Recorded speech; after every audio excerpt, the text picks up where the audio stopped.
ഉറപ്പായ സമ്മാനങ്ങളും ഡിസ്കൗണ്ടുകളുമായി. അപ്പൊ നമുക്ക് ഇനി തിരുവനന്തപുരത്തേക്ക് പോകണം, പത്മനാഭന്റെ മണ്ണിലേക്ക് പോകണം. അവിടെ എങ്ങനെയാണ് ഓണവിശേഷം എന്ന് അറിയണം. അവിടെ പത്മനാഭസ്വാമി ക്ഷേത്രത്തിൽ നിന്ന് MG പ്രതീഷ് ചേരുന്നുണ്ട്. Good morning Pratheesh, happy Onam. Happy Onam Shruthi Shihas. അപ്പോ പത്മനാഭന്റെ മണ്ണിൽ എങ്ങനെയാണ് ഓണാഘോഷം?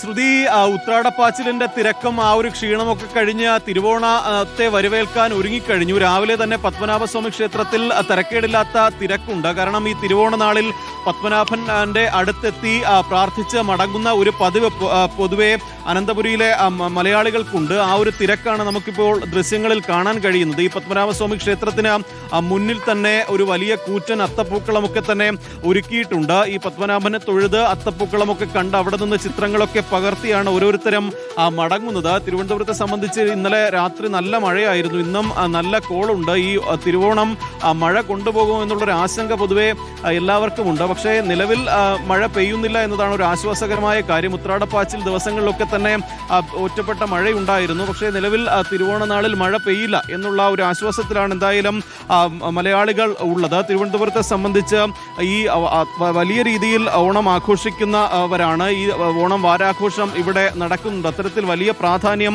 തിരുവോണ നാളിൽ തിരുവനന്തപുരത്തുകാരെ സംബന്ധിച്ചുണ്ട്. എല്ലാ സദ്യവട്ടങ്ങളും ഒക്കെ തന്നെ അതിനുള്ള എല്ലാ കാര്യങ്ങളും ഒരുക്കിയതിനു ശേഷമാണ് രാവിലെ അമ്പലത്തിൽ ഓരോരുത്തരും വരുന്നത്. ഈ പത്മനാഭസ്വാമി ക്ഷേത്രത്തിന് മുൻഭാഗത്തും ഈ പല ഭാഗത്തു കൂടി ക്ഷേത്ര ദർശനം നടത്താൻ കഴിയും. അവിടെയൊക്കെ തന്നെ നല്ല തിരക്കുണ്ട്. ഈ അമ്പലത്തിന്റെ മുൻഭാഗത്തെ ദൃശ്യങ്ങളാണ് നമ്മളിപ്പോൾ കാണാൻ കഴിയുന്നത്. തിരുവനന്തപുരത്ത് വലിയ തിരക്കായിരുന്നു കഴിഞ്ഞ ദിവസങ്ങളിലൊക്കെ തന്നെ ഉണ്ടായിരുന്നത്. ഈ ഓണത്തെ സംബന്ധിച്ച് ഒരു ഒത്തുചേരൽ കൂടിയാണ്. അത്തരത്തിൽ എല്ലാ കുടുംബക്കാരെല്ലാവരും കൂടി ഒത്തുചേർന്ന് സന്തോഷത്തോടു കൂടി തിരുവോണ സദ്യയൊക്കെ ഉണ്ട് ഓണം ആഘോഷിക്കുന്നതാണ്. അതുകൊണ്ട് തന്നെ വലിയ ഒരു ആഹ്ലാദത്തിലും സന്തോഷത്തിലും ആവേശത്തിലും ഒക്കെ തന്നെയാണ് ഓരോരുത്തരും ഉള്ളത്. ഇനി ഈ ക്ഷേത്ര ദർശനമൊക്കെ കഴിഞ്ഞ് വീട്ടിലെത്തി ഇനി സദ്യവട്ടമൊക്കെ തന്നെ ഒരുക്കാനുള്ള ഒരു തിരക്കായിരിക്കും ഓരോരുത്തരെയും സംബന്ധിച്ച് ഉള്ളത്. തിരുവനന്തപുരത്ത് ഈ ഓണം വാരാഘോഷത്തിന്റെ ഭാഗമായി വലിയ തിരക്കായിരുന്നു ഇന്നലെ രാത്രിയൊക്കെ തന്നെ അനുഭവപ്പെട്ടിരുന്നത്. അത്തരത്തിൽ വലിയ രീതിയിൽ ഒരു ഓണം ആഘോഷമായി മാറിയിരിക്കുന്നു. എന്തായാലും ഈ ചെറിയ മഴ ഇപ്പോൾ തുടങ്ങുന്നുണ്ട്. പക്ഷെ അതൊന്നും തന്നെ ഒരിക്കലും ബാധിക്കില്ല. മഴയൊന്നും ഒരിക്കലും ബാധിക്കില്ല. പ്രതീക്ഷപ്പോൾ പ്രതീക്ഷനും എല്ലാ തിരുവനന്തപുരംകാർക്കും ഒരിക്കൽ കൂടി ഹൃദയം നിറഞ്ഞ ഓണാശംസകൾ നേരുന്നു. അപ്പോൾ മൊത്തത്തിൽ സന്തോഷമാണ്, എല്ലാവർക്കും സമാധാനമാണ്, സർവ്വ ഐശ്വര്യമാണ്. അപ്പോൾ ഈ തിരുവനന്തപുരത്തെ ഓണം ഞാൻ ഭയങ്കരമായിട്ട് മിസ് ചെയ്യുന്നുണ്ട്. ഞാനൊരു കഴിഞ്ഞൊരു 7-8 വർഷം തിരുവനന്തപുരത്തായിരുന്നു. അപ്പോൾ അവിടെ അട്ടക്കുളങ്ങര മുതൽ കവടിയാർ വരെയുള്ള ആ ഒരു ലൈറ്റിങ്, ആ ഒരു വർണ്ണാഭമായ കാഴ്ചകളൊക്കെ രാത്രി കാണാൻ ഇറങ്ങുക എന്ന് പറയുന്നതിനൊരു ചടങ്ങാണ്.